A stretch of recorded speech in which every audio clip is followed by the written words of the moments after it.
We have a real treat for all of you up next, and this is a bit of a surprise. It's actually not in your program, but I'm very excited to make this next introduction. We are going to dive deep into the evolution that branding is on the verge of right now. So if you are interested in or focused on branding, you do not want to miss this. This talk is going to focus on the implications, all the changes and opportunities that are ahead in the marketing and branding world. And we have with us Dr. Marcus Collins. He's an award-winning marketer, a cultural translator. He's won all kinds of awards, and actually very recently, he was inducted into the American Advertising Federation's Advertising Hall of Achievement. It is my absolute pleasure to welcome to the stage Dr. Marcus Collins. Thank you, sir. Which one is the right clicker? Yeah. Awesome. Sweet. Hi there. Oh, hello. There we go. Hi, I'm Marcus, and I am so excited to be with you all today. And what I want to talk to you about, the future, particularly the future of brand, where brand is going. Now, to have a good understanding of the future, we need a healthy understanding of the past. So if you will, everybody, we're going to go on a field trip. We're going to jump in the DeLorean and go back to the future for a moment. We're going to go way, way, way, way back to the 1700s. In the 1700s, long time ago, this is the time when brands were first established in the world. In fact, happened not too far from us, a gentleman by the name of Josiah Wedgwood created pottery. And he brought his pottery to market. And to make sure that you knew that Josiah Wedgwood's pottery was his and not his competitors, he put his name on it. And he became the first established brand in the world by affixing a mark to a product. And in this way, brand acts as a mark of ownership. In fact, that's exactly what a brand is. If you think about branding irons, it's a way of permanently marking a thing.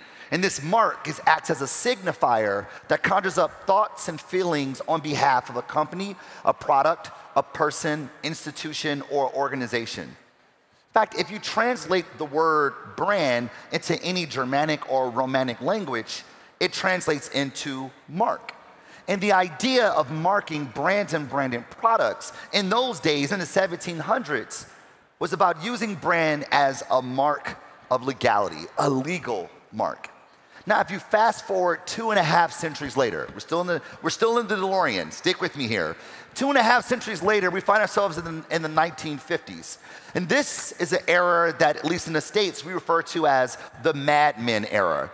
And marketers at this time were using sociology and the behavioral sciences to understand people in an effort to sell more things.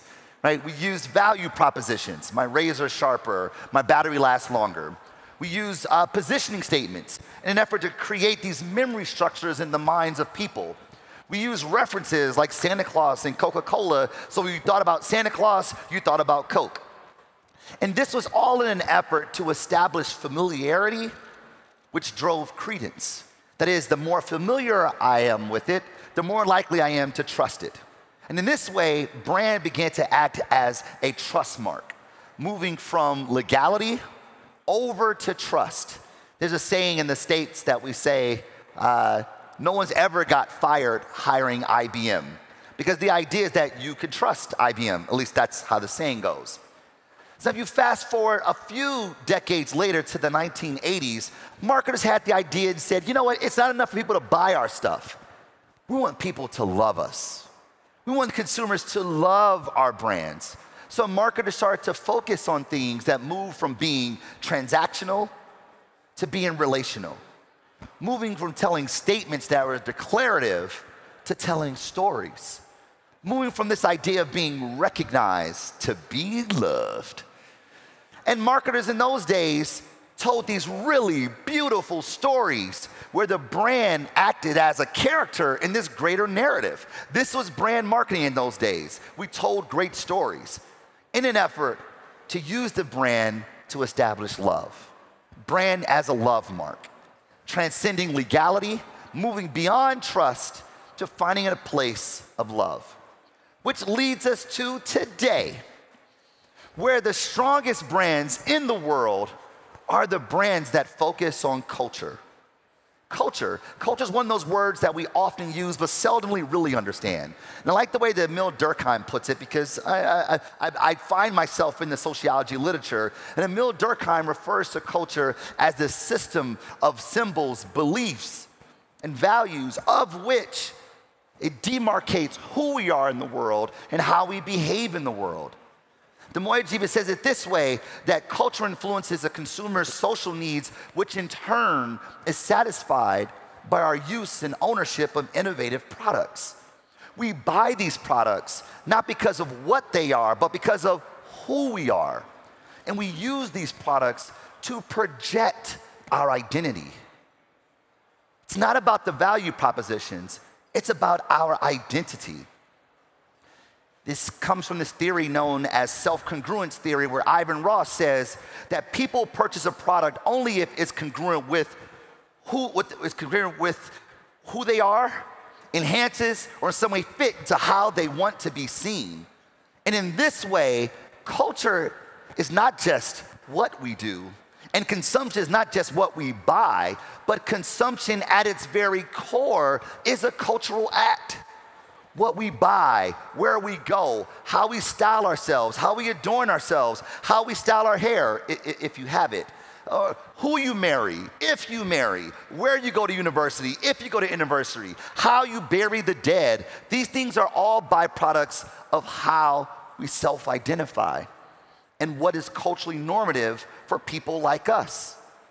And we therefore choose the brands that align with who we are, that align with our identity.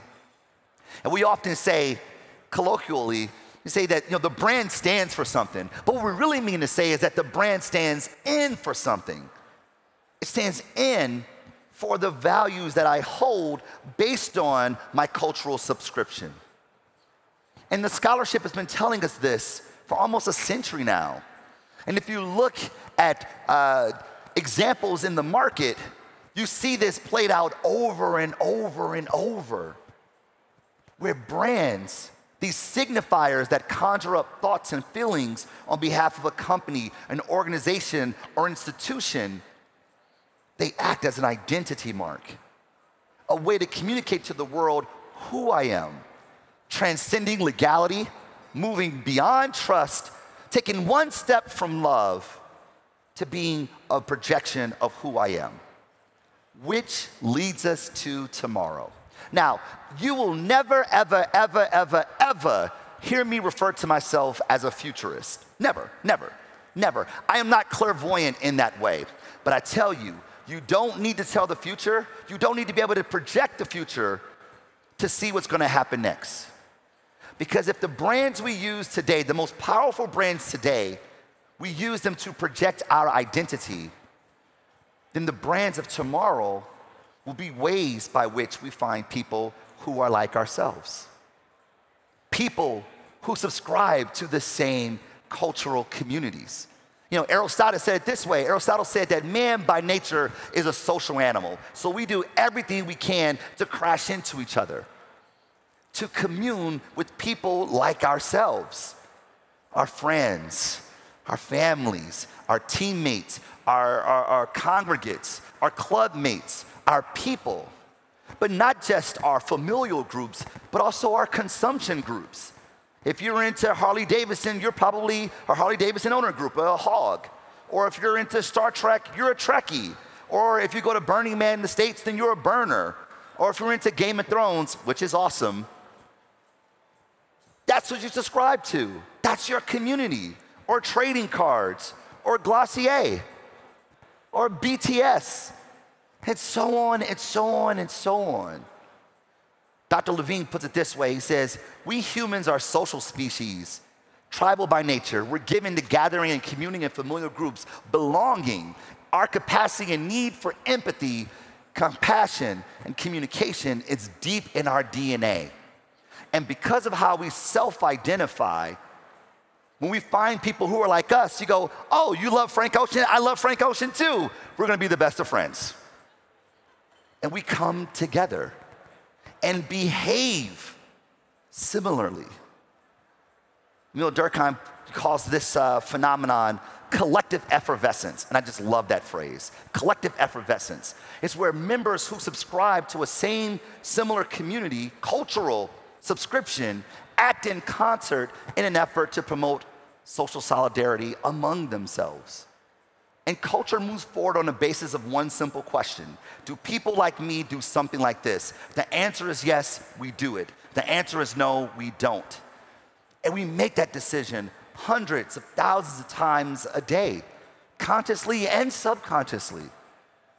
And tomorrow's brands, the brands of the future, will be the ones that facilitate the connections that happen between people who subscribe to the same community, where brands will act as a tribal mark, transcending legality, moving beyond trust, taking one step from love and another step from identity to being all about community. Us, me and my people. And the beautiful part about this is that today's technology, Web 3.0, is facilitating this move in a massive fashion. You think about NFTs, and non-fungible tokens. Right? These things become ways by which we're able to signal that we belong to a particular group. Right? The decentralized web, that is Web 3, allows for fragmented networks of people to find each other and come together. But when we think about NFTs, people think about the asset. They go, oh, an NFT? Isn't that just like a glorified JPEG? Well, maybe. That's if you focus on the non-fungible part. The NF part, that's not as interesting. It's the T that's interesting. The T in NFT means token. But where the opportunity of NFTs lie is in community, in tribe. We think about these non-fungible tokens, they become receipts of membership within tribal communities. They are authenticated ways by which we say, I am a part of this thing. I like to think about them as the golden coin in the John Wick cinematic universe. Right? It gives you access to the Intercontinental Hotel and all the perks that it comes of being a part of this community. And brands are slowly beginning to understand this. But just like all things in culture, the cultural producers, like artists, they're grabbing hold to it and running super fast. Like Kings of Leon released their last album via NFT, so that people who are a part of their fandom, their community, they now have the benefit of self-identifying as one of us. Even the language of Web 3 begins to illuminate the power of the technology in accordance with the evolution of brand. Right? The Web 3.0 community refers to marketing as community. Marketing is community because that is the future of brand. This is where we're going. Now, you don't have to like it. I don't even know if I like it. You don't have to like it, but you gotta understand it. Because this is, after all, how ideas break through, how they catch on and spread from person to person to person. Look no further than social physics, and the social physics begins to unearth this for us in an empirical way. So I'll take you back to your old statistics courses. Look at a gentleman by the name of Karl Gaussian, German mathematician, and he brought forward what we now use centuries later as the most defined way by which things propagate or spread within a population. Right? Everything that happens that is not man-made organically abides by this curve. So much so that we often refer to this curve as the normal curve, because everything normal abides by it. And for marketers, we go, wait a minute, this is interesting, because if everything in normality abides by this, then that means everything in the middle is where most of the people are. If that's the population, then that's where most of the people are. And it's true. The higher that curve is, the more normal things are. And if you think about this in your own day-to-day lives, there are social pressures telling you to be normal, to dress a certain way, to act a certain way, to talk a certain way, to marry a certain person, to do certain things, to abide by what is culturally normative. And in this way, culture acts as a measurement of normality.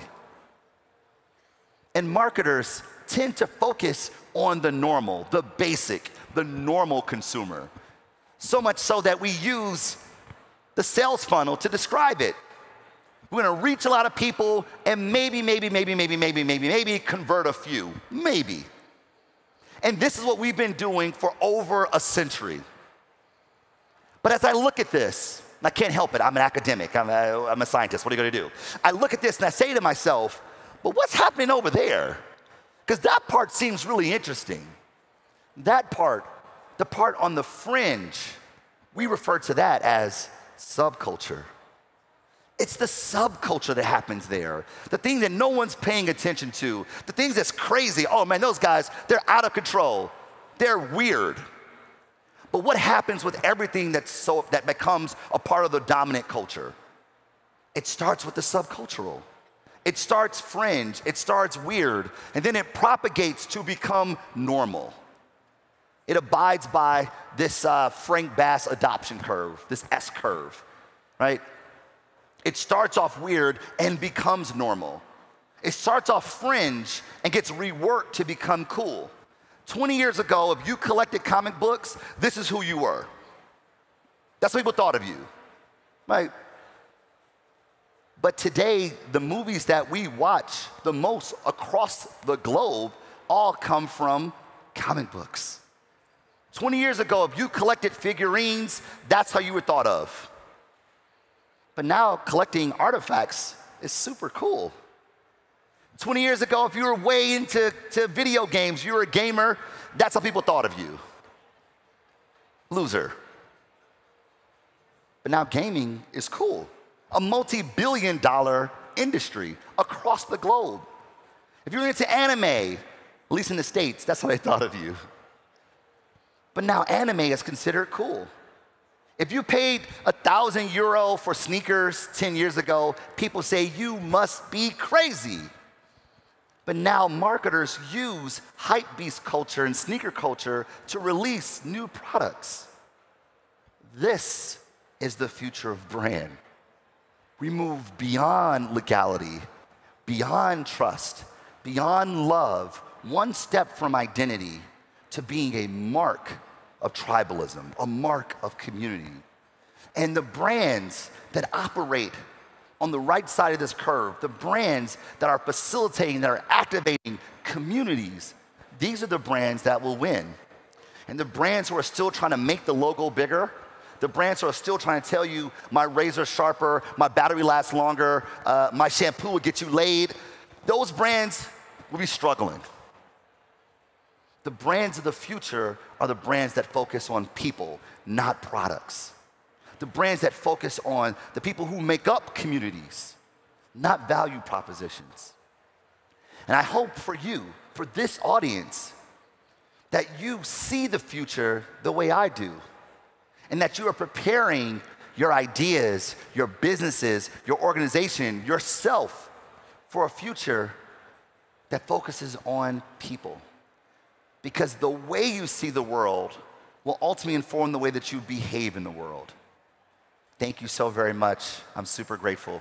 Thank you.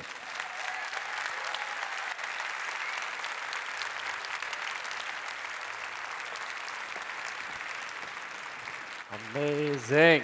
So good. I feel so like we speak the same language because my whole world is community building. Absolutely. I've researched it everywhere, and it's so nice and a little intimidating to see that that's really the way that all brands are moving towards. If we want to be successful, it's all about that emotional connection. 1,000%. Right?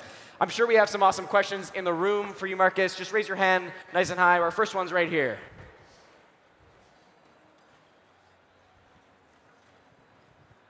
Hello. Hello, Mark. First of all, I want to congratulate you for a really great presentation. I think I could identify myself with every reference that you gave behind on your screen, as well as your emotion and transmitted the message. Towards my question, you mentioned at the end something with branding and logos, for example, but many times we think of a brand, we think of their logo instantly. That's right. How important is the logo to a brand, so to say? Well, the mark matters, right? We talk about the brand from a logo perspective. We're talking about the mark of ownership. And the mark comes with a great benefits. They act as a memory aid, so that I see the mark, I know who it belongs to. I know who the mark is owned by, right? It acts as a proxy for quality. I know the mark, and I know they do good things, so whatever product is on the shelf is probably going to be good. It acts as a basis for differentiation, so I can know that that product have all those things, not these other ones. They evoke emotion, and we've been talking about emotion all day long. Emotion is what activates us to move. But one step more than that is that people are willing to pay a price premium because of all of those benefits that come from it. So the mark is really, really important. But what's more important than the mark itself is what does the mark mean? And it's meaning that allows us to sort of see the world similarly. Meaning are the frames by which we translate what we observe in the phenomenal world and make sense of it. And when you and I see the same thing the same way, we feel connected. And this mark becomes a way by which we connect, a way by which we enter discourse. So the mark alone is sort of superficial. The idea is going beneath the surface to understand what does the mark mean. And it's the meaning associated with the mark that brings people together. Thank you very much. My pleasure. Thank you. Great question. That was great. A great reminder that it's those shared experiences that make things more memorable, right? If we put Absolutely. a random graphic on the screen for a second, you're probably going to forget it. But if we all have an experience connected to it, it'll be an emotional driver that a year from now, you'll probably be able to draw it on a napkin and That's still right. remember it. Right? That's right. An important part to know is that that meaning we're talking about, marketers don't make that meaning. People do. Right. Because of our shared experiences, we decide what it means. And the notion is that what the brand communicates through its mark, through its messaging, through its products, are aligned with how people see the world. When we have that congruence, we find ourselves in a really powerful place. It's those who really tap into that grassroots culture that tend to thrive. That's right, exactly. Other questions we have, right over here, please. Oh. Hi, well, fellow American here, so it's great to hear the American accent on stage. Makes me feel like I'm home again. Yeah. I wanted to ask, is there an advantage for brands/companies to physically be where their community is, regardless if that's like in a retail store or having headquarters there or just being able to put events on, or has that now changed with so much digitization? Well, I think there's trade-offs for sure. Right? There are financial trade-offs of having brick and mortar physical footprints that creates higher expectations on what those things might do. I think the better way to think about it is, instead of having permanent footprints, is how do we show up in physical spaces that aren't about us at the center, but about people at the center, that bring people together. And when we do those things, we actually kind of empower people to continue to do it. And as the facilitator of it, we get the residual impact that people associate the memory structures of that experience to us. So I tell brands that, listen, if there is a financial benefit of operating there, i.e., a supply chain, production, distribution, go for it. But instead of thinking about this as set up shop and visit, I think the important part is how do we facilitate? And today's technology enables us to do this in a really powerful way. But nothing is as powerful as this, as bringing people together. So the notion is how do you balance the two such that you meet business realities, but you also facilitate communities? Another question right here, please. Thank you so much for your awesome presentation. I really love the energy that you brought into the room. I think we can all agree that communities are great, and they are also, from a sales perspective, quite lucrative. Sure. But how would you deal with the risks associated with community building, such as having needing to do a pivot in your business strategy, needing to do a change in your pricing, in your product? It may even lead to a community that gets very angry at you, sure. and having thus creating a business risk. Yeah, so I think the idea is don't build community because it's good for business, build community for shared belief. you build community for community. And I'll answer that based off of a failure that I had. So I used to run digital strategy for an artist named Beyonce. I don't know if you guys have heard of her before. So I used to run digital strategy for Beyonce, and a part of my job, this was back in 2009, was to take her offline fan club and bring it online. And it was like easy, Facebook, Twitter, got it, easy to do. And when I brought it over, it didn't work out. We called it the what do we call it? The Beyontourage, horrible name. But we brought it over, and it was a party that no one showed up to. It was a failure, a complete failure. And we're thinking, what's going on here? Why isn't this working? This is Beyonce. And as we looked across the web, we noticed in the dark recesses, there was this community called the Beehive. And they had their own set of beliefs. They had their own language. But their beliefs were aligned with that of Beyonce. They believed in women's empowerment. And we said, oh, why are we playing ourselves trying to build a community? Let's instead facilitate that community. And we changed our perspective from building to facilitating. We brought them on that became our official fan club, and we did everything we can to activate the fans, not on behalf of Beyonce, but on behalf of them. So when it comes to companies, I think the idea is don't look at communities because they're lucrative, they're growing, they have a high income and they're willing to spend a lot of money. No. You find the communities that see the world the way you do. And those people will use your brand to communicate their identity and bring other people with them. They'll say, hey, you can go check this out. These guys are like us. And that's how that propagation effect happens when it begins to spread within a broader populace, right? Like Game of Thrones were for sci-fi fanatics, right? I'm not a sci-fi fanatic, but I definitely watch Game of Thrones, right? Because it begins to propagate. The same thing goes here. You start with the core, and the core becomes your evangelists. What a brilliant way to wrap up our time. Marcus, thank you so very much. Let's give it up one more time. Thanks so much.